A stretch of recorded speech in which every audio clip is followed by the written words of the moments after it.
Olá, meu nome é Rafael Pacanaro, eu sou cirurgião plástico e hoje eu vou conversar sobre uma tecnologia que está auxiliando bastante na avaliação pré e pós-operatória no consultório médico. Esse daqui todo mundo já conhece, é o estetoscópio. O estetoscópio a gente usa para ouvir sons do corpo em artérias, nas batidas do coração, na respiração e do trato digestório, gastrointestinal. E através desses sons, a gente procura então fazer hipóteses diagnósticas. É um instrumento assim que a gente usou, que a medicina utilizou por muitos e muitos anos e teve grande utilidade. Ele não é tão preciso, porque a gente tem que imaginar o que está acontecendo através dos sons que o organismo está emitindo. Agora sim, imagine se fosse possível visualizar internamente as estruturas do corpo humano no consultório. A gente sabe que isso é possível no laboratório, através de uma tomografia, uma ressonância ou mesmo um ultrassom. E falando do ultrassom, quem já fez sabe que é um aparelho grande, né? Fica nos laboratórios, precisa de um operador. E o que aconteceu recentemente é que todo aquele aparelho de ultrassom ele foi minimizado. Hoje ele cabe o quê? Na palma da mão. E sendo assim, a gente consegue estar utilizando ele dentro do consultório e traz diversas vantagens para a avaliação clínica. Só para citar um exemplo aqui, na avaliação das mamas. Muitas vezes a paciente já tem próteses de mama, a mama ao longo dos anos teve uma evolução desfavorável, acabou gerando uma flacidez e a gente precisa saber se ela tem a musculatura do peitoral maior preservada para ela poder ser utilizada na nova cirurgia como uma sustentação para esse implante, para ver se na primeira cirurgia já foi desinserido o músculo peitoral maior das costelas, de forma que a gente perde essa capacidade grande de sustentação, a famosa alça de sustentação lateral. E a gente consegue saber isso no consultório, na avaliação, na primeira consulta, com o uso do ultrassom. Consegue saber também o plano que está colocado esse implante, se esse implante está colocado em cima ou embaixo do músculo. Conseguimos visualizar esse músculo que quando ele está íntegro, a gente vai utilizar ele como uma sustentação e não como uma cobertura, mas uma sustentação. A gente consegue visualizar as dimensões desse músculo. Por que isso é importante? Porque eu tenho que respeitar as inserções deles, tanto na parte da costela, quanto na parte do externo, quanto na parte lateral. Por que eu preciso respeitar? Porque eu vou utilizar ele como um suporte, ele vai segurar meu implante. E esse tamanho, ele é importante para a gente poder calcular ou prever que tipo de tamanho de implante a gente vai poder estar utilizando para cada estrutura muscular.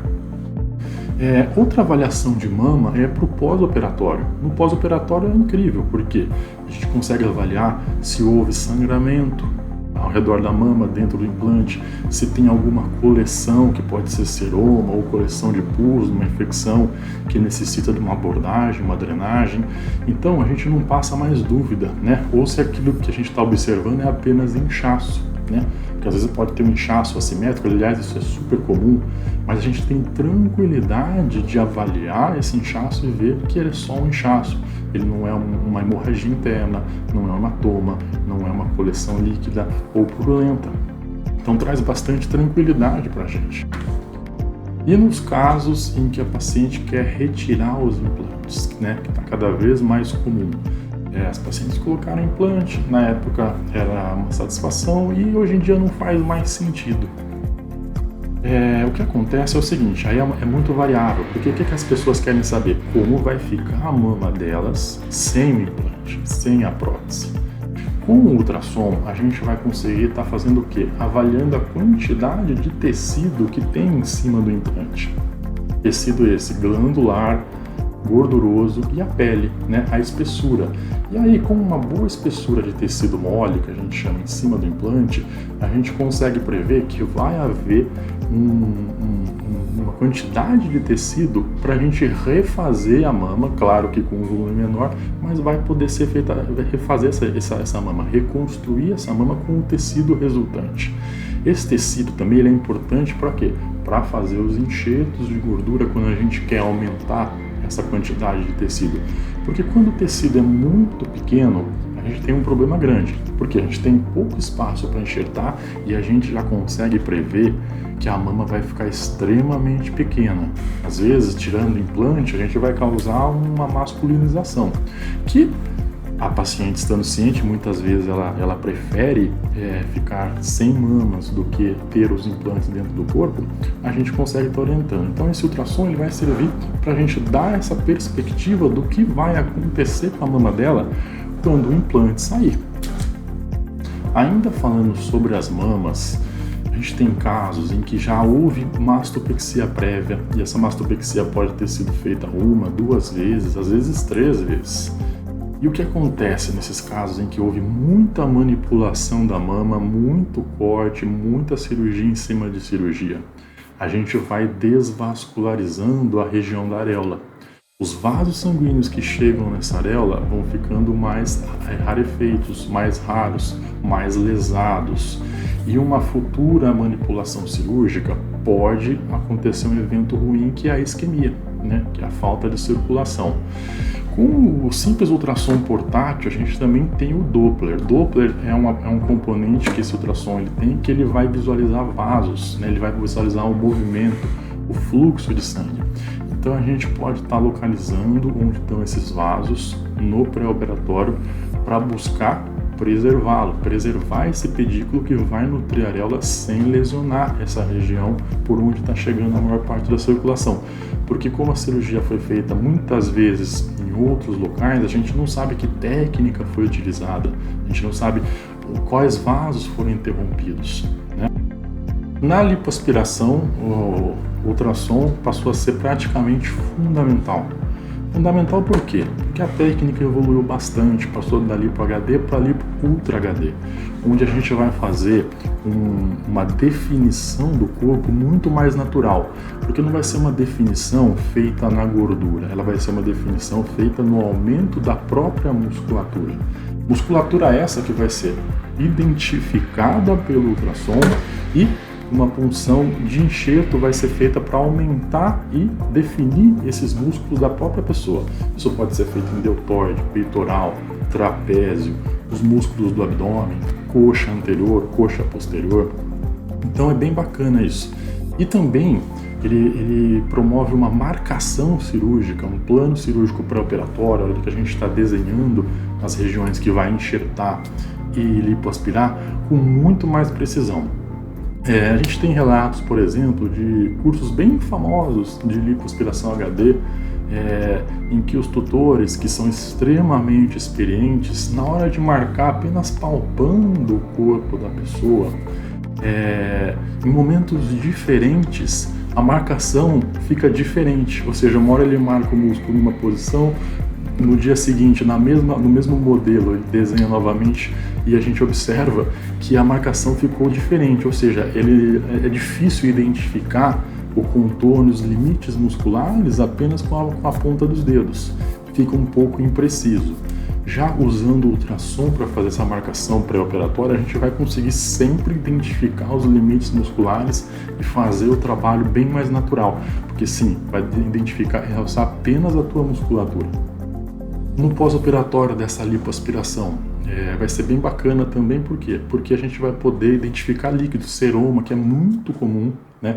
Eu mesmo tenho preferência por usar dreno em todos os pacientes, porque vai haver uma coleção de seroma, mas mesmo depois de tirar o dreno, pode continuar juntando esse líquido, e a gente consegue identificar com o ultrassom e poder estar funcionando com bastante segurança para remover esses líquidos que se formam no pós-operatório de uma lipoaspiração, por exemplo.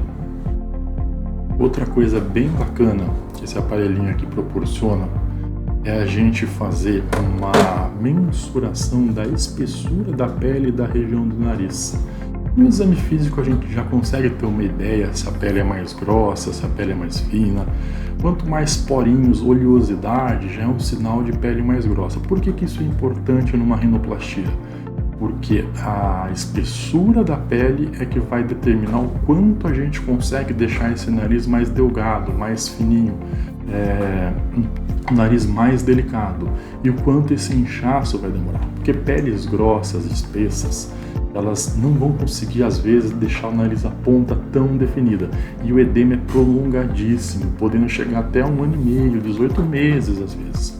E com ultrassom a gente tem uma medida mais precisa. A gente avalia a pele do nariz e consegue mensurar e ter uma ideia da espessura dessa pele. Mais uma utilidade no pós-operatório, a gente consegue identificar a circulação dentro da veia das pernas. Essa circulação das veias ela é importante para quê? Para a gente excluir trombose quando há essa dúvida. Então a gente consegue fazer um ultrassom, ver se tem uma compressão da veia, se as veias estão com fluxo usando o Doppler, para excluir ou fazer o diagnóstico de uma trombose, que pode ser um problema nos pós-operatórios. Tudo isso vai agilizar bastante a nossa avaliação, né? Determinar, fazer o nosso plano cirúrgico com maior precisão e ter um pós-operatório mais seguro, né? Acompanhar as complicações, ter certeza de que está tudo bem e não apenas imaginar ou suspeitar, né? Então a gente vai ter mais parâmetros e possibilidade de entregar para nós mesmos, para todos os pacientes, bastante segurança, né? Segurança no planejamento, na previsão do resultado e na observação das complicações. Se você gostou, me siga aqui no YouTube, que eu vou estar sempre postando vídeos bacanas aqui, interessantes sobre as novidades da cirurgia plástica. Um abraço, até mais.